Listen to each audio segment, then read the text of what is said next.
আমি ভাগ্যবান যে আমি একজন খ্রিস্টান নারী। আমাকে তথ্যসূত্র দিন, ব্যাস। বয়ান দেবেন না। যদি না বুঝেন দয়া করে স্ক্রিনে দেখুন। কেন আপনি অন্যদের সাথে কথা বলছেন, এর যুক্তি কি? আমাকে দেখবেন না, স্ক্রিনে দেখুন। আমার একটি সন্দেহ আছে। আমি আপনাকে 1 সেকেন্ডে ভুল প্রমাণ করতে পারি। আরে ভাই বাদ দিন, আপনি তো একদম কি বলবো। আপনি আমাকে 2 মিনিটও বলতে দিলেন না, আমি কিভাবে বলবো আপনি ভুল?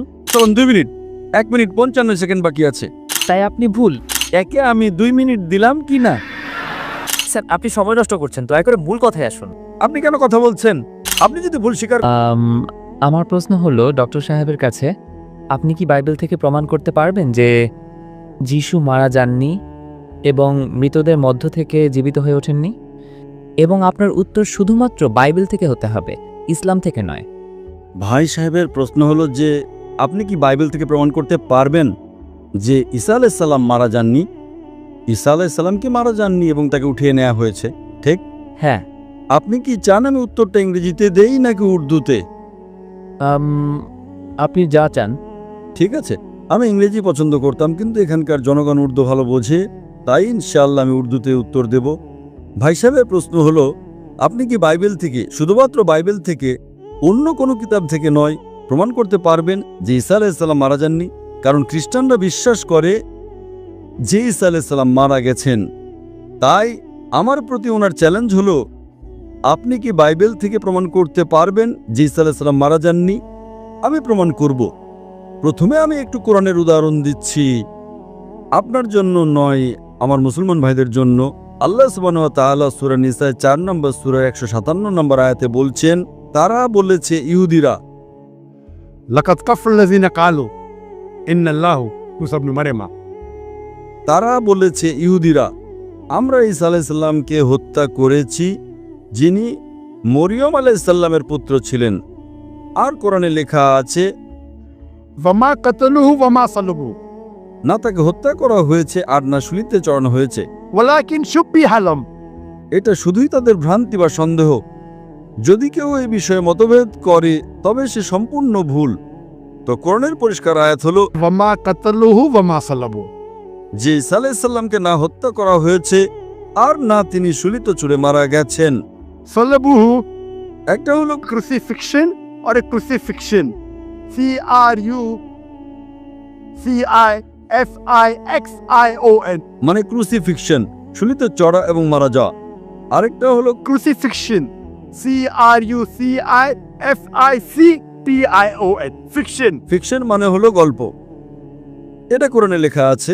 কোরআন সঠিক কিনা সেটা আপাতত একপাশে রাখি, কারণ আমাদের ভাই আমাকে প্রশ্ন করেছেন শুধুমাত্র বাইবেল থেকে প্রমাণ করতে। আপনি কি জানেন ইউনুস নবীর নিদর্শন সম্পর্কে? আমি জানি। মাশাআল্লাহ, উনি জানেন। সাইন অফ জোনায় লেখা আছে যে আল্লাহ ইউনুস আলাইহিস সালামকে বাইবেলে যাকে জোনা বলা হয় তাকে গিয়ে দাওয়াত দিতে বলেছিলেন, কিন্তু তিনি মনে করলেন ঝোপে দাওয়াত দিয়ে কোনো লাভ নেই, তাই তিনি জাহাজে করে অন্য জায়গায় রওনা দিলেন। কারণ তিনি ভেবেছিলেন তাদের দাওয়াত দিয়ে কোনো লাভ নেই, ওরা একদম মূর্খ লোক, ওরা বুঝবে না। তো তারা কি করে, তারা একটা নৌকায় বা জাহাজে করে অন্য জায়গায় যায়। তখন একটা ঝড় আসে। তখন মানুষ বিশ্বাস করতো যদি কেউ তার প্রভুর আবদ্ধ হয় সেই কারণে ঝড় আসে। এটা কি বাইবেলে লেখা আছে না নেই? সাইন অফ জোনা জানেন তো? বলতে থাকুন, আমি শুনছি।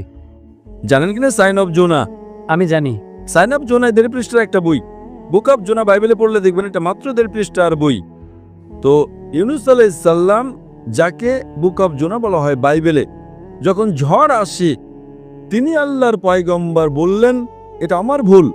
সেই সময় সমাজের নিয়ম ছিল যে কেউ যখন তার প্রভুর আদেশের বিরুদ্ধে পালিয়ে যাবে তাকে দড়ি দিয়ে বেঁধে সমুদ্রে ফেলে দিতে হবে, যাতে সেই দরিয়ার যে ঝড়, দরিয়ার যে স্টর্মকে উর্দুতে কি বলে?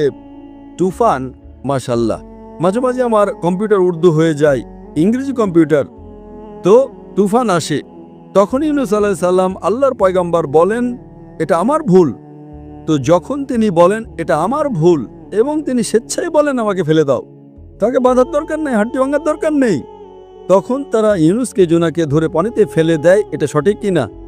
এটা বাইবেলে লেখা আছে কি না? বুক অফ জোনা অধ্যায় 1 থেকে শুরু হয়। বাইবেলে কি এটা লেখা আছে কি না? লেখা আছে। একদম ঠিক। যখন তারা জোনা বা ইউনুস আলাইহিস সালামকে পানিতে ফেলে দেয়, ইউনুস আলাইহিস সালাম তখন জীবিত ছিলেন না মৃত ছিলেন? ইউনুস আলাইহিস সালাম জীবিত ছিলেন। একদম ঠিক। তিনি পানিতে গেলেন, ইউনুস আলাইহিস সালামকে একটা মাছ এসে গিলে ফেললো। যখন মাছটা গিলে ফেললো, তার আগে আমি একটা রেফারেন্স দিই। ঈসা আলাইহিস সালাম বলেন বাইবেলে, তোমরা আমার কাছে নিদর্শন চেয়েছো, আমি তোমাদের জোনার নিদর্শন ছাড়া আর কোনো নিদর্শন দেখাবো না। যখন ইহুদিরা এসে জিজ্ঞেস করে আপনার প্রমাণ কি যে আপনি আল্লাহর নবী, তখন তিনি বলেন আমি তোমাদের কোনো মুজিজা দেখাবো না, শুধু জোনার নিদর্শন ছাড়া। আর যেভাবে জোনা ইউনুস আলাইহিস সালাম যেমন 3 দিন আর 3 রাত মাছের পেটে ছিলেন, ঠিক সেইভাবে মানবপুত্র মাটির পেটে 3 দিন আর 3 রাত থাকবেন। অর্থাৎ ঈসা আলাইহিস সালাম বলছেন, যখন তাকে বলা হয় আমাদের মুজিজা দেখান, তখন ঈসা আলাইহিস সালাম বলেন আমি তোমাদের কোনো মুজিজা দেখাবো না, শুধু সাইন অফ জোনা। আর যেভাবে জোনা ইউনুস আলাইহিস সালাম যেমন মাছের পেটে ছিলেন 3 দিন ও 3 রাত, ঠিক একইভাবে আমিও মাটির নিচে থাকবো 3 দিন ও 3 রাত। ঠিক এখন সাইন অফ জোনাতে যখন মাছ এসে গিলে ফেলে ইউনুস আলাইহিস সালামকে, তখন ইউনুস আলাইহিস সালাম জোনা জীবিত ছিলেন না মারা গিয়েছিলেন? জোনা জীবিত ছিলেন। মাশাআল্লাহ। 3 দিন আর 3 রাত মাছ সমুদ্র ঘুরে 3 দিন আর 3 রাত পর্যন্ত জোনা জীবিত থাকতেন না মারা যেতেন? জীবিত। যদি মারা যেতেন তবে তো ওর মুজিজা না, তাই না? সাধারণ মানুষকে যদি সাগরে ফেলি তুফানের মধ্যে মারা যাবে, জোনা জীবিত ছিলেন তাই মুজিজা। মাছ গিলে ফেললে সাধারণ মানুষের তো মরে যাওয়া উচিত। ইউনুস আলাইহিস সালাম জীবিত আছেন 3 দিন পর 3 রাত পর মাছ সমুদ্রে ঘুরে, সাধারণ মানুষের মারা যাওয়া উচিত। জোনা ইউনুস আলাইহিস সালাম জীবিত ছিলেন, মুজিজার উপর মুজিজার উপর মুজিজা। 3 দিন পর 3 রাত পর মাছটি জোনাকে বমি করে দেয় সমুদ্রের তীরে একটা বিচে জোনাকে বমি করে দেয়। জোনা তখন জীবিত ছিলেন না মৃত ছিলেন? জীবিত ছিলেন, জীবিত ছিলেন। মুজিজার উপর মুজিজার উপর মুজিজা। এখন আমি আপনাকে জিজ্ঞেস করতে চাই, ঈসা আলাইহিস সালাম বলেছিলেন আমি তোমাদের কোনো নিদর্শন দেখাবো না, কোনো মুজিজা না, শুধু সাইন অফ জোনা। যেমন জোনা 3 দিন ও 3 রাত মাছের পেটে ছিলেন, তেমনি আমিও ঠিক 3 দিন ও 3 রাত থাকবো মাটির নিচে। আমি জিজ্ঞেস করতে চাই, আপনার বাইবেলে লেখা আছে যে ঈসা আলাইহিস সালামকে শুলে চড়ানো হয়েছিল, লেখা আছে কি নেই? জি, লেখা আছে। এখন শুলি থেকে নামানোর পর তাকে রাখা হলো সেপালকারে। সেপালকার মানে হলো এক কবর। পুরনো দিনে কবরগুলো বড় ঘরের মতো হতো, আজকালকার মুসলমানের কবরের মতো না। বড় ঘর বড় কবর হয়, মানুষ আরামে থাকতে পারে। সেপালকারের ভেতরে ঈসা আলাইহিস সালাম ছিলেন, বাইবেলে লেখা আছে কি নেই? জি লেখা আছে, কিন্তু স্যার আপনার উত্তরটা 100% ভুল। আমি তো এখনো উত্তরই দিইনি। আপনি এটাই উত্তর দিলেন। কি উত্তর দিয়েছি? যে জোনা যেমন মাছের পেটে 3 দিন জীবিত ছিলেন, তা আপনার মানে হলো যিশু জীবিত ছিলেন, তিনি মারা যাননি। আমার মানে না, ঈসা আলাইহিস সালাম বলেছেন বাইবেল। আমি কোথায় বলছি? স্যার আমি আপনাকে সংশোধন করে দিই। আচ্ছা, সংশোধন করুন। আমি এখনো শেষই করিনি, তাই না? আমি শেষ করলাম কোথায়? আপনি তো উত্তরই দিলেন না। আমি আপনাকে জিজ্ঞেস করতে চাই, যখন ঈসা আলাইহিস সালাম কবরে ছিলেন, জীবিত ছিলেন না মৃত ছিলেন? তিনি মৃত ছিলেন। আরে, তিনি কি ইউনুস আলাইহিস সালাম বা জোনার মতো ছিলেন না? আপনি এইমাত্র কিছুক্ষণ আগে বললেন যে জোনা জীবিত ছিলেন, এখন আপনি বলছেন মুসা আলাইহিস সালাম মৃত ছিলেন। আমি আপনাকে সংশোধন করে দিই। দুঃখিত ঈসা আলাইহিস সালাম। আরে ভাই, আমাকে বলতে তো দিন। আমি তো কথাই বলছি না, আপনি বলছেন সংশোধন করতে দিন। আমি জানি আপনি আমার ক্যাসেট শুনেছেন, আপনি প্রস্তুতি নিয়ে এসেছেন। আমি আপনাকে সুযোগ দেব, আগে আমাকে আমার কথা শেষ করতে দিন। কথা শেষ হয় নাই সংশোধন করবেন। ভুল করলামটা কোথায়? উত্তর তো আপনি দেবেন, আমি কেন? আপনি বলেছেন জোনা জীবিত ছিলেন, বলেছেন কি না? জি বলেছিলাম, জোনা জীবিত ছিলেন। আপনি বলেছেন যীশু খ্রিস্ট মারা গেছেন। আমি বললাম না, আপনি বলেছেন। আমি বলেছিলাম ওটা উদাহরণ থেকে পয়েন্ট। তাহলে আমার ভুল কোথায়? উত্তর আপনি দিচ্ছেন, ভুল আমি করছি? এই ভবিষ্যৎবাণী বোঝার ক্ষেত্রে আপনার ভুল। আরে ভাই, উত্তরটা আপনি দিচ্ছেন নাকি আমি দিচ্ছি? আপনি চেষ্টা করতে পারেন। চেষ্টার কথা নয়, উত্তরটা আপনি দিচ্ছেন নাকি আমি দিচ্ছি? আপনি উত্তর দিন, কিন্তু আমি আপনাকে বলছি যে পয়েন্টটা আপনি তুলছেন সেটা গল্পের একটা নীরব পয়েন্ট। উত্তর আপনি দিচ্ছেন নাকি আমি দিচ্ছি? আপনি উত্তর দিন। না, আমি আপনার কাছে উত্তর চাইছি। তো যখন উত্তর আপনি দিচ্ছেন তখন আপনি আমাকে বলছেন আমি ভুল। অবাক ব্যাপার। আমি প্রশ্ন করছি, আপনি উত্তর দিচ্ছেন এবং বলছেন আমি ভুল। আমি যদি আপনার উত্তরের সাথে দ্বিমত পোষণ করি, তারপর আপনি বলতে পারেন। দ্বিমত করার আগেই বলছেন আপনি ভুল। You R jumping the gun. ইংরেজিতে জানেন? জাম্পিং দ্য গান মানে কি? আপনিও একই কাজ করছেন। দুঃখিত, আপনিও একই কাজ করছেন। আপনিও একই কাজ করছেন। আপনি ভবিষ্যৎবাণীর যে পয়েন্টটা তুলে ধরছেন সেটা আসল পয়েন্ট নয়। আসল পয়েন্ট হলো 3 দিন ও 3 রাত ইডিয়াম, যা ওল্ড টেস্টামেন্টে বুক অফ এজরা এবং সাইন অফ জোনাতে ব্যবহৃত হয়েছে, এবং এটাই যিশুর ক্ষেত্রেও প্রযোজ্য। আমি তো ভবিষ্যৎবাণীর ওই অংশে আসিনি। আমি 3 দিন ও 3 রাত নিয়ে কথা বলছি না। আমি বলছি অ্যাজওয়াজ জোনা। অ্যাজওয়াজ জোনা মানে কি? জোনা যেভাবে ছিলেন সেইভাবে ঈসা আলাইহিস সালাম ওই 3 দিন ও 3 রাতে পরে আসবো। আপনি ধারাবাহিকভাবে যান না। জাম্পিং দ্য গান মানে লাফিয়ে যাওয়া। ধারাবাহিকভাবে যান না, 1 2 3 4 5। আপনাকে সরাসরি মেডিকেল কলেজে যেতে হবে। আগে প্রথম শ্রেণীতে পাশ করুন, দ্বিতীয় শ্রেণীতে পাশ করুন। যদি আপনি না জানেন জাম্পিং দ্য গান কাকে বলে, তাহলে আপনার ইংরেজি দুর্বল। কি বললেন সাল্লাম? যেইভাবে জোনা। তো যেইভাবে বা যেই পদ্ধতিতে ব্যাখ্যা হচ্ছে এখন 3 দিন ও 3 রাত তো পরে আসবে। আপনি উর্দু বোঝেন তো, নাকি আমি ইংরেজিতে কথা বলবো? বুঝি, আপনি বলুন। বোঝেন তো? তাহলে লাফাচ্ছেন কেন ভাই? এক একটা ভবিষ্যৎবাণী ধারাবাহিকভাবে নিন না। ঈসা আলাইহিস সালাম বললেন, আমি তোমাদের অন্য কোনো নিদর্শনী দেখাবো না, শুধু সাইন অফ জোনা। এ পর্যন্ত বুঝেছেন? এ পর্যন্ত বুঝেছেন কি না? জি জি বুঝেছি। তারপর এবং যেইভাবে মানে কি? যেমন জোনা মাছের পেটে, পরের কথা পরে বলবো, ঠিক সেইভাবে আমি 3 দিন 3 রাত তো সামনে আসবে। আগে প্রথম শ্রেণীতে পাশ করুন। আপনি আমাকে বলেন, আপনি নিজে বলেছেন যে জোনা জীবিত ছিলেন। আমি কি বলেছি নাকি আপনি বলেছেন? বাইবেলে লেখা আছে জোনা জীবিত ছিলেন। হ্যাঁ, কিন্তু আপনি বলেছেন তো, আমি তো বলিনি। জি জি। আচ্ছা, তারপর জিজ্ঞেস করলাম ঈসা আলাইহিস সালাম কেমন ছিলেন, জীবিত ছিলেন না মৃত ছিলেন? তিনি মৃত ছিলেন। বাইবেলে কোথাও লেখা নেই তিনি মৃত ছিলেন। আপনি আমাকে আমি আপনাকে ভুল প্রমাণ করতে পারি। বাইবেলের মধ্যে একটা লাল অক্ষর, ওটা পল বলে, অন্য লোকেরা বলে, প্রমাণ নেই। আমি আপনাকে ভুল প্রমাণ করতে পারি। আচ্ছা শুনুন, যদি ধরেনি আপনি সঠিক, যদি বাইবেলে লেখা থাকে যে ঈসা আলাইহিস সালাম মারা গেছেন, তার মানে ঈসা আলাইহিস সালাম নাউজুবিল্লাহ মিথ্যাবাদী, নাউজুবিল্লাহ মাজাল্লাহ। এটা ভবিষ্যৎবাণী নিয়ে আপনার ভুল বোঝাবুঝি। না তো যিশু ভুল আর না তো উদাহরণ ভুল। তিনি বলেছেন যে জোনা যেমন 3 দিন মাছের পেটে ছিলেন, তিনিও কবরে থাকবেন। আর একজন জ্ঞানী এবং বুদ্ধিমান মানুষ বুঝতে পারে যে কবরের ভেতর কাকে রাখা হয়। কবরে মৃত ব্যক্তিকে রাখা হয়, ঠিক। তাহলে কি জোনা মৃত ছিলেন? না। এটা আপনার মন্তব্য। শুনেন, এটা সাধারণ মানুষের জন্য, সাধারণ মানুষকে মুর্দা বলা হয়, কিন্তু জোনা আল্লাহর রাসূল ছিলেন। তিনি জীবিত বেঁচে গেলেন বলেই সেটা মুজিজা হলো, তাই না? একইভাবে ঈসা আলাইহিস সালাম আল্লাহর রাসূল ছিলেন।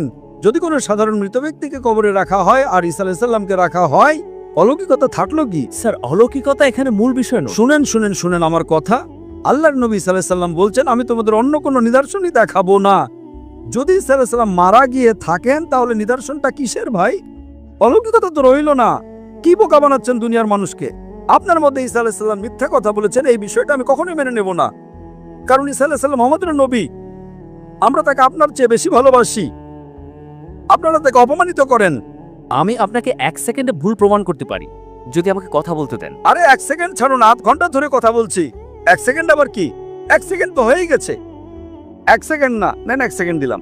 1 শেষ। কি কাগজপত্রের দিকে তাকিয়ে আছেন? আপনি 1 সেকেন্ড চেয়েছিলেন, আপনাকে 1 সেকেন্ড দিলাম কি না? সত্য বলুন, আপনি যদি সত্য মানুষ হলে আমি 1 সেকেন্ড দিয়েছি কি না?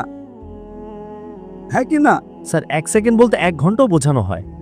আপনার ভাষায়, আমার ভাষায় নয়। 1 সেকেন্ডকে 1 ঘন্টা বলে, এখানেই তো বোকা আপনি। এতই বোকা যে আপনি 1 সেকেন্ডকে 1 ঘন্টা বলেন। বাহ বাহ বাহ বাহ, এটা আপনি কোন শ্রেণীতে পড়েছেন? কোন স্কুলে শেখানো হয় 1 সেকেন্ড 1 ঘন্টা? আপনার ইংরেজির জ্ঞান এই দশা কেন? কোথা থেকে পড়াশোনা করেছেন? পাকিস্তানি স্কুল থেকে? কে আপনাকে ডিগ্রি দিয়েছে?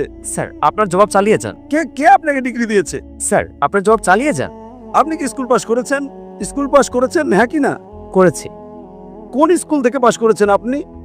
Post graduate college. Post graduate college? স্কুলকে কলেজ বলছেন? জিজ্ঞেস করছি কোন স্কুল পাস করেছেন, আপনি কলেজের কথা বলছেন।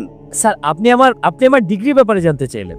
আপনাকে জিজ্ঞেস করলাম, ওটা আগেই জিজ্ঞেস করেছিলাম, জবাব দেননি। কোন স্কুল থেকে পাস করেছেন আপনি? স্যার আপনি সময় নষ্ট করছেন, দয়া করে মূল কথায় আসুন। আপনি ভুল বলেছেন, হ্যাঁ কি না আগে বলুন, নাহলে মাইক্রোফোন ছেড়ে দিন। 1 সেকেন্ড বলে আপনি ভুল করেছেন, স্বীকার করেন তবে সামনে আগাবো। আর যদি স্বীকার না করেন তাহলে আপনি বোকা, আর আমি বোকাদের সাথে তর্ক করতে চাই না।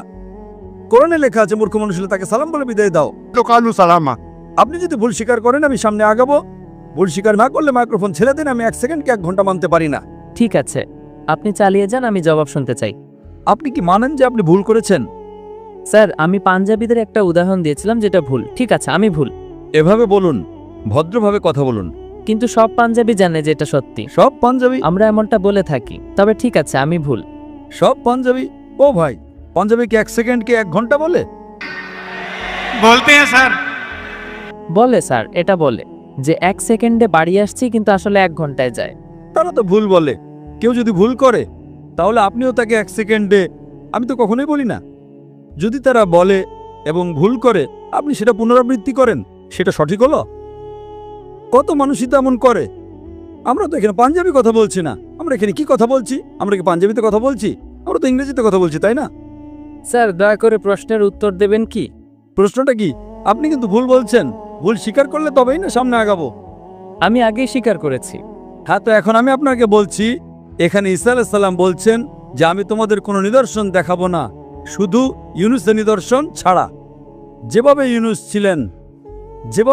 ছিলেন, আপনি বলছেন যে কবরে মৃত মানুষকে রাখা হয়। তাহলে কি ইউনুস মৃত ছিলেন? ধরে নিলাম আপনার কথা, কবরে মৃত মানুষকে রাখা হয়। ইউনুস কি মাছের পেটে মৃত ছিলেন? হ্যাঁ কি না? স্যার তিনি জীবিত ছিলেন, কিন্তু এখানে পয়েন্ট সেটা নয়। পয়েন্ট সেটা নয় মানে? আপনি কি একটা গোপন পয়েন্ট তুলে ধরছেন? সাইলেন্ট পয়েন্ট নয়, আমি সাধারণ পয়েন্ট তুলে ধরেছি। 1 সেকেন্ডে ভুল প্রমাণ করতে পারি আপনি আমাকে কথা বলতে দিলে। আবার সেই সেকেন্ড করছেন, ভুল স্বীকার করার পরও আবার একই ভুল করছেন। আমাকে কথা বলতে দিন। এটা কি তর্কের জায়গা? অডিটোরিয়াম নিন, আমার অনেক ছাত্র আছে, তারা আপনার সাথে তর্ক করবে। স্যার ডিবেট করতে চাই না বলেই তো এখানে এসেছি। আপনি মালয়েশিয়ায় আসুন, মালয়েশিয়ায় আসুন। আমার অনেক ছাত্র আছে, এখানে তর্ক করার দরকার নেই। এখানে তর্ক নয়, প্রশ্নোত্তর পর্ব। আমি এত ভালোবেসে আমার অমুসলিম ভাইকে সময় দিলাম। কত লোক, হাজার মানুষ অপেক্ষা করছে, আপনি তাদের সময় নষ্ট করছেন। আমি এত ভালোবেসে অনুমতি দিচ্ছি, আমাকে 1 সেকেন্ড দিন, আমাকে 1 সেকেন্ড দিন করছেন। এটা আপনার অহংকার। আমি আপনাকে ভালোবাসি। 1 সেকেন্ডে ভুল প্রমাণ করব। কতবার আপনি এই কথাটি পুনরাবৃত্তি করলেন? আপনি যখন নিদর্শন সম্পর্কেই জানেন না, তখন আপনি সময় নষ্ট করছেন। আমাদের সময় নষ্ট করার মতো সময় নেই। স্যার বাইবেলকে ভুলভাবে কোট করলে আমি আপনাকে থামাবই। কি ভুল কোট করলাম? আমি কি কোনো ভুল রেফারেন্স দিয়েছি? হ্যাঁ দিয়েছেন। কি ভুল করেছি বলুন? আপনি ইউনুসের নিদর্শনের মধ্যে একটা নীরব পয়েন্টকে হাইলাইট করেছেন। Silent point. যেটা ভবিষ্যৎবাণী সেটা বলেননি, যেটা সত্য নয় সেটা বলছেন, সেটা হাইলাইট করছেন। আচ্ছা, ওটা সাইলেন্ট পয়েন্ট লেখা আছে? কোন বাইবেলে লেখা আছে সাইলেন্ট পয়েন্ট বলুন? কোন? আপনি রেফারেন্স দিন, বাইবেলের রেফারেন্স দিন। স্যার এটা ইডিএম প্রফেসি। আপনি যদি প্রফেসি সম্পর্কে জানেন শুনুন, আমার কথা শুনুন। এটা বিতর্কের সময় নয়, এখন অনেক দেরি হয়ে গেছে, 12টা বাজতে চললো। আপনি এত সময় নষ্ট করছেন, কোনো জ্ঞান অর্জন হচ্ছে না। সাইলেন্ট পয়েন্ট আছে, কোথায় লেখা আছে বাইবেলে সাইলেন্ট পয়েন্ট? এটা আপনার বোকামি। আমি বড় বড় পাদ্রির সাথে বিতর্ক করেছি। আপনি কি পাদ্রি নাকি? পাদ্রির সাথে বিতর্ক করেছি, এবং কত বিতর্ক রেকর্ড আছে। স্যার পাদ্রির কাজ বিতর্ক করা নয়। আরে ভাই বাদ দিন, আপনি তো একদম কি বলবো, আমার সময় দিলেন না বলার জন্য। আপনি স্যার আধা ঘন্টায় 28 মিনিট আপনাকে শুনলাম, আপনি আমাকে 2 মিনিটও বলতে দিলেন না। আমি কিভাবে বলবো আপনি ভুল? চলো 2 মিনিট দিলাম, শুরু করুন। চলুন 2 মিনিট, 1 মিনিট 55 সেকেন্ড বাকি আছে। আমি আপনাকে জিসাসের প্রুফ দিচ্ছি। মার্ক এবং ম্যাথিউ অধ্যায়ে 16 পদ 21, তাকে জেরুজালেমে যেতে হবে এবং সেখানকার বড়দের, পুরোহিতদের এবং আইন শিক্ষকদের হাতে অনেক কষ্ট ভোগ করতে হবে। তাকে অবশ্যই মেরে ফেলা হবে এবং 3য় দিনে তিনি আবার জেগে উঠবেন। তো আমি যিশুর কথা মানব নাকি আপনার কথা? যে উদাহরণ আপনি দিয়েছেন সেখানে সময়ের একটি ইডিএম যাকে বলে 3 দিন ও 3 রাত। যিশু বলছেন তিনি 3 দিন কবরে থাকবেন। একজন বুঝমান মানুষ বুঝতে পারে যে কবরে কাকে রাখা হয়। আপনি যে পয়েন্টটা বলছেন সেটা অপ্রকাশ্য, সেটা হাইলাইটেড নয়। যেমন আমি উদাহরণ হিসাবে বলি, একজন মানুষের গায়ের রং খুব সাদা, আমি তাকে বললাম তুমি বরফের মতো সাদা। আরেকজনের শরীর খুব ঠান্ডা, আমি তাকে বললাম তুমি বরফের মতো ঠান্ডা। যেখানে আমি রঙের কথা বলছি সেখানে আমার অন্য পয়েন্টটি নেই, আর যেখানে আমি তাপমাত্রার কথা বলছি সেখানে অন্য পয়েন্টটি সাইলেন্ট। যিশু আপনাকে 3 দিন ও 3 রাত কবরের কথা বলছেন, আর আপনি একটা মিউট পয়েন্ট হাইলাইট করছেন যে ইউনুস সেখানে দোয়া করছিলেন কিনা, খেয়েছিলেন কিনা বা পান করেছিলেন কিনা। এই উদাহরণের মূল বিষয় সেটা নয়। আমি আপনাকে যিশুর কোড দিলাম। যিশু নিশ্চিত করেছেন যে তিনি মারা যাবেন এবং আবার জীবিত হবেন, তাই আপনি ভুল।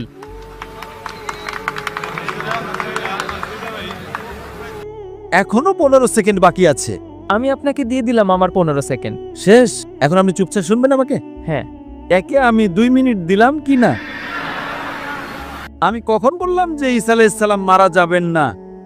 অবশ্যই মারা যাবেন। যখন সব মানুষ মারা যাবে, যখন ঈসা আলাইহিস সালাম দ্বিতীয়বার পৃথিবীতে আসবেন, তিনি অবশ্যই মারা যাবেন। আমি কখন বললাম যে মারা যাবেন না? আপনি তো পড়তেই জানেন না বাইবেল।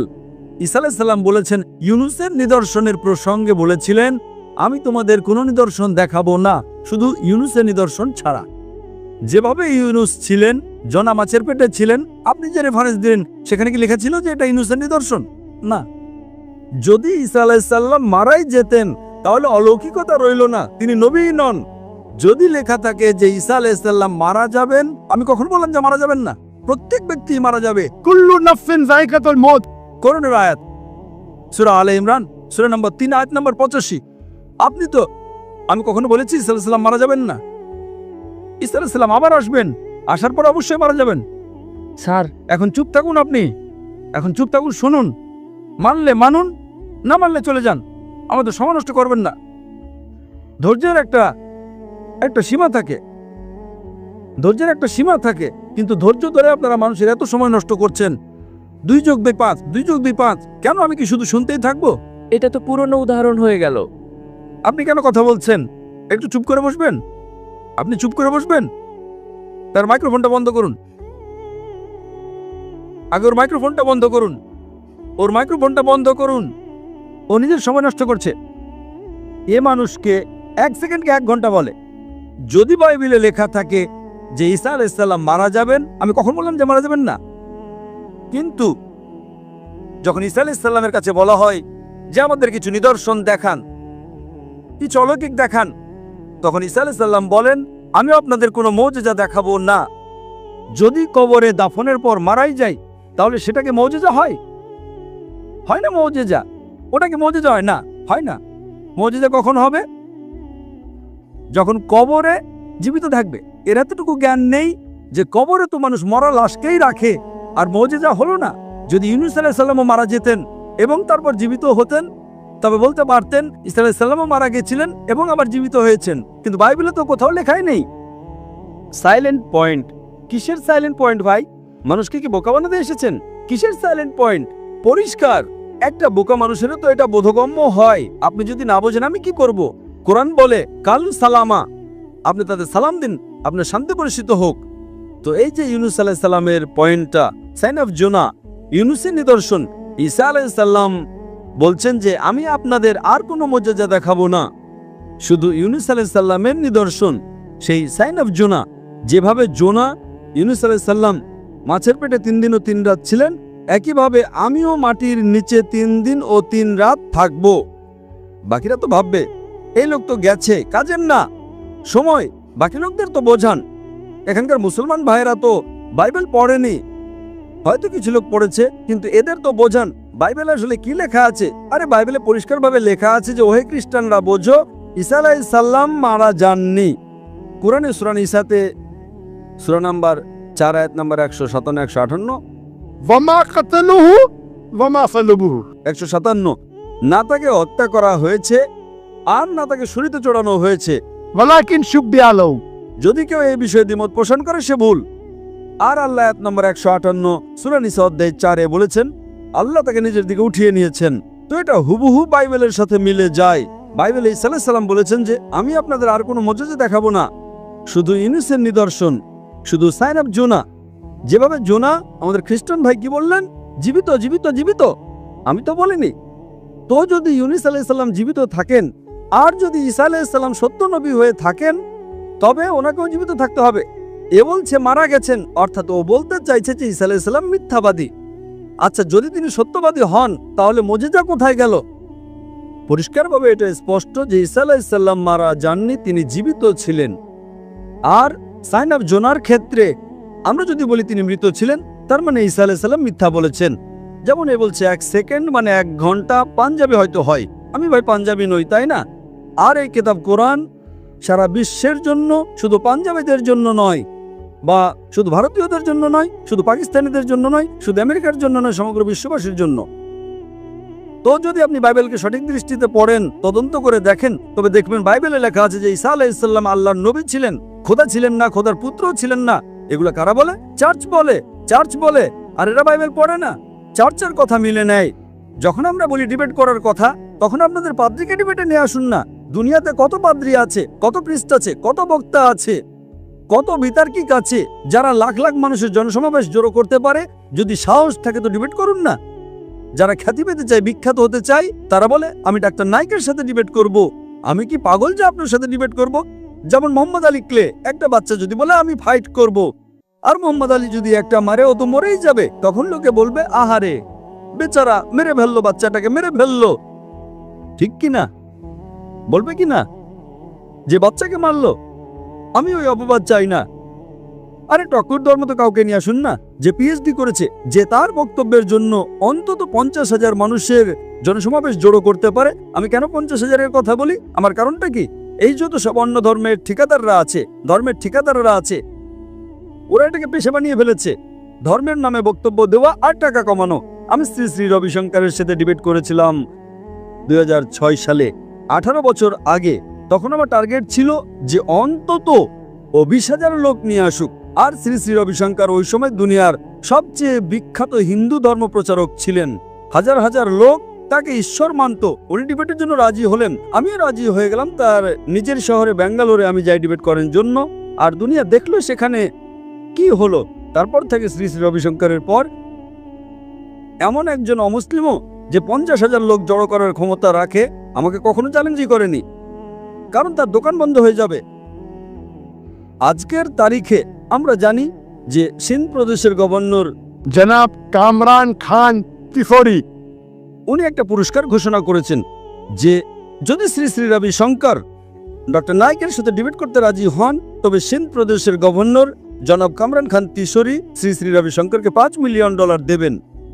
আর আমাকে উনি বলেছেন, এটা ভাই কোনো মিথ্যে কথা ছিল না, উনি আমাকেই বলেছেন। আমি 5 জন ব্যবসায়ীকে বলেছিলাম 1 মিলিয়ন করে দেবেন কি? তারা রাজি হয়ে গেছে, বলেছে আমি 1 মিলিয়ন দেব। তাই উনি মিথ্যে বলেননি। আমাকে বক্তৃতার পর উনি বললেন যে আমি 5 জন লোকের কাছ থেকে $1 মিলিয়ন করে জোগাড় করেছি। আর উনি এটা প্রকাশ্যে বলেছেন, যদি শ্রী শ্রী রবিশঙ্কর ডক্টর নাইকের সাথে আবারও ডিবেট করতে রাজি হন, तो गवर्नर ऑफ सिंध इन पाकिस्तान जनाब कामरान खान तिसोरी $5 मिलियन देंगे श्री श्री रविशंकर को। তখন তো ডিবেট করে নিয়েছিলেন, তিনি জানতেন না। এখন তো তিনি আর আসবেনই না, তার দোকান বন্ধ হয়ে যাবে না। তার তো তার বাৎসরিক বাজেটও $5 মিলিয়নেরও বেশি। আর এমন খ্রিস্টান মিশনারি আছে যাদের বাজেট $100 মিলিয়ন, $400 মিলিয়ন, এমনকি $500 মিলিয়ন আছে, প্রচুর আছে। बेनियन मॉरेसिरेलो बकाइए আসুন ডিবেট করুন, কোনো সমস্যা নেই। এই সব বাচ্চা ছেলেরা আসে, আপনারা এই সব বাচ্চা ছেলেদের পাঠান। আমি যদি ডিবেটে চ্যালেঞ্জ গ্রহণ করি, তখন বলবে আরে বাচ্চাকে মারছে, ঠিক না? টক্কর দেওয়ার মতো মানুষ নিন। সবসময় যখন প্রতিযোগিতা হয়, তখন হেভিওয়েটের সাথে হেভিওয়েটের লড়াই হয়, লাইট ওয়েটের সাথে হেভিওয়েটের লড়াই হয় না।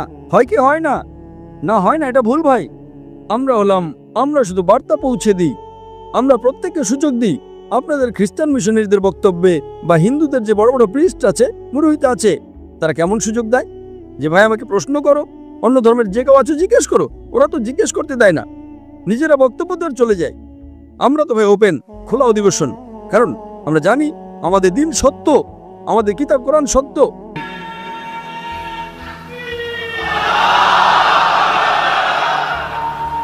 আল্লাহ তাআলা সূরা ইসরা সূরা নম্বর 17 আয়াত নম্বর 81 বলেছেন, वकुल जाल हक वज़ाकल बातिल इन्नल बातिल काना ज़ऊका।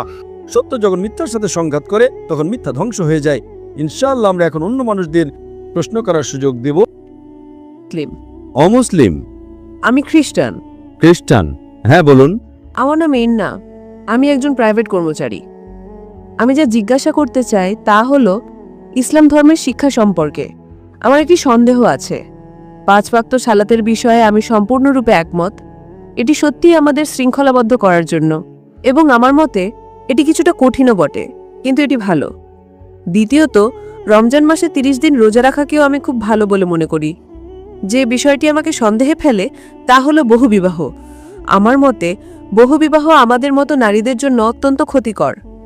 যদিও বলা হয় যে এটা ইখলাসের সাথে করা হয়, আমার মতে এটিকে ইবাদতের নামে অন্য কোনো উদ্দেশ্যে ব্যবহার করা হতে পারে। তাহলে অন্য ধর্মে কেন বহুবিবাহ নেই? এবং আমার মনে হয় আমি ভাগ্যবান যে আমি একজন খ্রিস্টান নারী। ধন্যবাদ।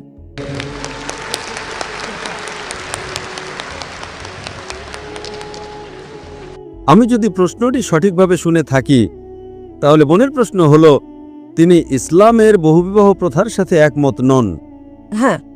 অন্য ধর্মে বহুবিবাহ নেই, তিনি এটাই বলেছেন, তাই তো? হ্যাঁ। বোন, প্রথমে আপনাকে বলি, এই পৃথিবীতে এমন কোনো ধর্মগ্রন্থ নেই যা শুধুমাত্র একজনকে বিয়ে করার কথা বলে, একমাত্র কোরআন ছাড়া। আপনি একজন খ্রিস্টান, আপনি বাইবেলের যে কোনো একটা শ্লোক দেখান যেখানে শুধু একজনকে বিয়ে করার কথা বলা হয়েছে। বাইবেলে এমন কিছু নেই। এই পৃথিবীতে কোরআন ছাড়া আর কোনো ধর্মগ্রন্থ নেই যেখানে শুধুমাত্র একজনকে বিয়ে করার কথা বলা হয়েছে, একমাত্র কোরআন ছাড়া। আপনি বাইবেল পড়ুন, বাইবেলের কোথাও বলা নেই যে আপনার কেবল একজন স্ত্রীকেই বিয়ে করা উচিত। আপনি কি দেখাতে পারবেন বোন? আমি শুধু এটাই জানি যে ঈশ্বর যাকে একত্রিত করেছেন, মানুষ যেন তাকে বিচ্ছিন্ন না করে মৃত্যু ছাড়া। শুধু এটুকুই। আমাকে তথ্যসূত্র দিন, বয়ান দেবেন না, প্রমাণ দিন, অধ্যায় নাম্বার, শ্লোক নাম্বার। আমি যেমন বলি, এফিসিয়েন্স অধ্যায় 5 শ্লোক 18 মদ্যপান করো না, প্রভাবস অধ্যায় 24 শ্লোক 1। আমাকে তথ্যসূত্র দিন, ব্যাস, বয়ান দেবেন না। বাইবেলের একটি মাত্র শ্লোক দেখান যেখানে বলা আছে কেবল একজন নারীকে বিয়ে করতে হবে। যদি জানেন বলুন, যদি না জানেন বলুন যে আপনি জানেন না, বয়ান দেবেন না। ঠিক আছে বোন, আমি বাইবেলের একজন ছাত্র। পৃথিবীতে এমন কোনো হিন্দু ধর্মগ্রন্থ নেই, কোনো বেদ বা ভাগবত গীতার কোথাও বলা নেই যে কেবল একজনকে বিয়ে করতে হবে। পৃথিবীর বুকে একমাত্র ধর্মগ্রন্থ যা কেবলমাত্র একজনকে বিয়ে করার কথা বলে তা হলো কোরআন। আমি আপনাকে বহুবিবাহের উত্তর দেব। প্রথমে আপনাকে আমি সংশোধন করতে চাই। এখন আমি আপনার মূল প্রশ্নে আসছি। বোন, আপনি স্ক্রিনে দেখতে পারেন, অনুবাদ স্ক্রিনে দেখাবে।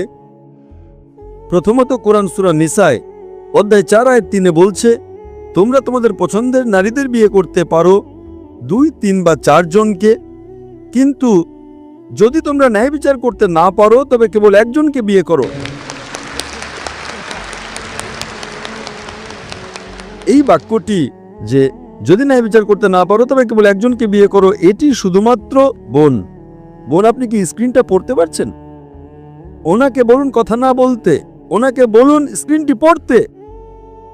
বোন, আপনি যদি ইংরেজি বুঝেন আমাকে সরাসরি শুনেন, যদি না বুঝেন দয়া করে স্ক্রিনে দেখুন। কেন আপনি অন্যদের সাথে কথা বলছেন, এর যুক্তি কি? আমাকে দেখবেন না, স্ক্রিনে দেখুন, আমি স্ক্রিনেও আছি। হ্যাঁ, অনুবাদ তো চলছে, তাই না? অনুবাদ কি ঠিক আছে? সঠিক। Hope the translator is doing a good job. Huh? So sister, don't talk with the other sister. She will not give the answer. I'm here. Okay? তো এখন বহুবিবাহ নিয়ে আপনার প্রশ্নের উত্তরে আসি। ঠিক আছে। যদি আপনি ধর্মগ্রন্থ পড়েন, যদি আপনি হিন্দু ধর্মগ্রন্থ পড়েন, হিন্দু ধর্মগ্রন্থের রামায়ণে শ্রীরামের পিতা রাজা দশরথের কথা পড়লে দেখবেন তার একাধিক স্ত্রী ছিল।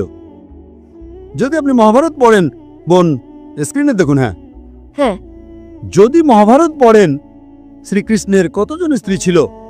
2 জন, 4 জন, 100, 1000, 16,108 জন স্ত্রী ছিল। শ্রীকৃষ্ণের 16,108 জন স্ত্রী ছিল, তাহলে মুসলমানরা সর্বোচ্চ 4 জন রাখতে পারবে না কেন? যদি আপনি বাইবেল পড়েন, বাইবেল অনুসারে আব্রাহামের 3 জন স্ত্রী ছিল, সলোমনের 700 জন স্ত্রী ছিল। বোন, আপনি কি খ্রিস্টান? তিনি খ্রিস্টান। হ্যাঁ। সলোমনের 700 জন স্ত্রী ছিল, আব্রাহামের 3 জন স্ত্রী ছিল। বাইবেলের কোথাও বলার নেই কেবল একজনকে বিয়ে করার কথা, কোথাও নেই।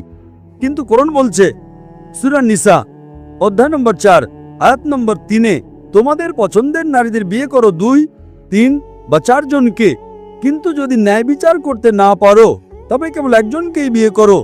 ইসলামের এই বিধানের যৌক্তিক কারণ কি? আপনাকে একটা কথা বলি, ইসলামে বহুবিবাহ বাধ্যতামূলক নয়। এটা বাধ্যতামূলক নয় যে আপনাকে একাধিক বিয়ে করতেই হবে, It is mubah, optional. বাধ্যতামূলক নয়। কিন্তু যদি আপনি একাধিক বিয়ে করেন এবং ন্যায় বিচার করতে না পারেন তবে আপনি সমস্যায় পড়বেন। ঠিক। তাই আপনি যদি একাধিক বিয়ে করতে পারেন, কিন্তু আপনাকে আপনার স্ত্রীদের মধ্যে ন্যায়পরায়ণ হতে হবে। কি কারণে ইসলাম কিছু পুরুষকে একাধিক স্ত্রী রাখার অনুমতি দিয়েছে? আজকের বিজ্ঞান আমাদের বলে যে প্রাকৃতিকভাবে পুরুষ এবং নারী প্রায় সমান অনুপাতে জন্মগ্রহণ করে, কিন্তু আজকের চিকিৎসা বিজ্ঞান আমাদের বলে যে শিশু পুরুষের চেয়ে শক্তিশালী, সে পুরুষের চেয়ে ভালোভাবে রোগের বিরুদ্ধে লড়তে পারে। এই কারণেই শৈশবে শিশুকন্যাদের তুলনায় পুরুষ শিশুদের মধ্যে মৃত্যুর হার বেশি। প্রথমে আপনাকে বলি যে আপনি পুরো পৃথিবী দেখছেন, আজ যদি আপনি বিশ্লেষণ করেন তবে দেখবেন শুধুমাত্র নিউ ইয়র্কেই পুরুষের চেয়ে 10 লক্ষেরও বেশি নারী রয়েছে। শুধুমাত্র মার্কিন যুক্তরাষ্ট্রে পুরুষের চেয়ে 40 লক্ষেরও বেশি নারী রয়েছে। শুধুমাত্র রাশিয়াতেই 1 কোটিরও বেশি নারী রয়েছে। তাই আল্লাহ সুবহানাহু ওয়া তাআলা জানেন যে সারা বিশ্বে পুরুষের চেয়ে কত লক্ষ নারী বেশি। তাই যদি আপনি আজ বিশ্লেষণ করেন, হ্যাঁ, এমনকি যদি আমি আপনার সঙ্গে একমত হই যে একজন পুরুষের একজন নারীকেই বিয়ে করা উচিত, If one man should marry one woman, if I agree with you, তাহলেও নিউ ইয়র্কে 40 লক্ষের বেশি নারী থাকবে যারা পুরুষ সঙ্গী খুঁজে পাবে না। আপনি যদি আজ বিশ্লেষণ করেন, if you analyze today, চিকিৎসা বিজ্ঞানের দিক থেকে একজন শিশুকন্যা শিশুপুত্রের চেয়ে সুস্থ এবং সবল। জীবন চলার পথে যুদ্ধ, দুর্ঘটনা, মদ্যপানের কারণে যে মৃত্যুগুলো হয় তাতে নারীদের তুলনায় বেশি পুরুষ মারা যায়। ঠিক। তাই এর কারণে আজ ভারত বা অন্যান্য কিছু দেশে যেখানে নারী ভ্রূণ হত্যা এবং নারী শিশু হত্যা হয়, ভারতে নারীর সংখ্যা পুরুষের চেয়ে কম। কেন? কারণ রিপোর্ট অনুযায়ী প্রতি বছর 10 লক্ষেরও বেশি ভ্রূণকে গর্ভপাত করানো হয় যখন জানা যায় যে তারা নারী। তামিলনাড়ু সরকারি হসপিটালের রিপোর্ট অনুযায়ী প্রতি 10 জন জীবন্ত জন্মগ্রহণকারী শিশুকন্যার মধ্যে 4 জনকে হত্যা করা হয়। এর কারণে ভারত এবং অন্যান্য কিছু দেশে নারী জনসংখ্যা কম। কিন্তু যদি আমরা এই শিশুকন্যা হত্যা, এই ভ্রূণ হত্যা বন্ধ করি, তাহলে ভারতেও নারী জনসংখ্যা পুরুষ জনসংখ্যার চেয়ে বেশি হয়ে যাবে। তাই ভারতে এবং অন্যান্য কিছু দেশে বিশ্বের এই মন্দ প্রথার কারণে নারী জনসংখ্যা কম। কিন্তু যদি আপনি নারীদেরকে স্পর্শ না করেন বা হত্যা না করেন, তাহলে ইন্ডিয়ায় পুরুষ জনসংখ্যা নারী জনসংখ্যার চেয়ে কম হয়ে যাবে। তাই আমি আপনাকে প্রশ্ন করছি বোন, হ্যাঁ, যদি আমি আপনার সাথে একমত হই যে প্রত্যেক নারীর কেবল একজন পুরুষকেই বিয়ে করা উচিত, শুধুমাত্র নিউ ইয়র্কে 10 লক্ষেরও বেশি নারী থাকবে, শুধুমাত্র আমেরিকা যুক্তরাষ্ট্রে 40 লক্ষেরও বেশি নারী থাকবে, শুধুমাত্র রাশিয়াতেই 1 কোটিরও বেশি নারী থাকবে। যদি একজন পুরুষ একজন নারীকে বিয়ে করে, তাহলে রাশিয়ার এই অতিরিক্ত 1 কোটি নারীর কি হবে? আমেরিকা যুক্তরাষ্ট্রের অতিরিক্ত 40 লক্ষ নারীর কি হবে? তাদের জন্য কি বিকল্প আছে? 2টো বিকল্প। তারা হয়তো এমন একজন পুরুষকে বিয়ে করবে যার ইতিমধ্যে একজন স্ত্রী আছে, অথবা তারা গণসম্পত্তি হয়ে যাবে। গণসম্পত্তি কত কঠিন একটি শব্দ! এটাই সবচেয়ে মার্জিত শব্দ যা আমি ব্যবহার করতে পারি বোন। তাই তার জন্য একমাত্র বিকল্প হলো সে হয়তো এমন একজন পুরুষকে বিয়ে করবে যার ইতিমধ্যে একজন স্ত্রী আছে, অথবা সে গণসম্পত্তি হয়ে যাবে। আমেরিকায় গণসম্পত্তি একটা সাধারণ ব্যাপার, খুবই সাধারণ। গড়ে একজন আমেরিকান পুরুষ একজন নারীকে বিয়ে করার আগে 8 জন ভিন্ন নারীর সাথে যৌন সম্পর্ক স্থাপন করে। সে বিয়ে করার পরে কতজনের সাথে শোয় তার কোনো পরিসংখ্যান নেই। তাই আমেরিকায় প্রেমিকা থাকাটা সাধারণ ব্যাপার। 2 জন, 5 জন, 10 জন, 20 জন, 30 জন, একাধিক আইনগত স্ত্রী রাখাটা গ্রহণযোগ্য নয়। কেন? এটা তাদের হজম হয় না। আমি জানি যে কোনো নারী তার স্বামীকে ভাগ করে নিতে চাইবে না, আমি এর সাথে একমত। কিন্তু যে কোনো ইসলামিক নারী যে উপলব্ধি করে যে তার আরেকজন বোন স্বামী খুঁজে পাচ্ছে না, সে তার বোনকে রক্ষা করার জন্য নিজের স্বামীকে ভাগ করে নিতে আপত্তি করবে না। তাই ইসলামে নারীদের রক্ষা করার জন্য কিছু পুরুষকে একাধিক স্ত্রী রাখার অনুমতি দেওয়া হয়েছে, অন্যথায় নারীরা শালীনভাবে জীবনযাপন করতে পারবে না। দেখেন, আজ ওয়েস্টার্ন কালচার যা নারীর অধিকার এবং নারী স্বাধীনতার কথা বলে, সেটা আসলে তার ভরণ পোষণ, তার ইজ্জতের অবমাননা এবং তার আত্মার অবক্ষয়ের একটি ছদ্মবেশ ছড়া আর কিছুই না। শিল্প এবং সংস্কৃতির নামে তারা কি করছে? তারা আমাদের মায়েদের বিক্রি করছে, আমাদের কন্যাদের বিক্রি করছে। তাই ইসলাম নারীকে রক্ষা করে এবং হিজাবের পাশাপাশি একটি কারণ হলো কিছু পুরুষকে একাধিক স্ত্রী রাখার অনুমতি দেয়া, যাতে করে তারা নারীদের রক্ষা করতে পারে। তাই ইসলাম কিছু পুরুষকে একাধিক স্ত্রী বিয়ে করার অনুমতি দিয়েছে যাতে তারা নারীদের রক্ষা করতে পারে। এবং আরো বিস্তারিত উত্তরের জন্য আপনি আমার ভিডিও ক্যাসেট ইসলামের নারীর অধিকার আধুনিকতার নাকি সেকেলে দেখতে পারেন। আশা করি এটি আপনার প্রশ্নের উত্তর বোন।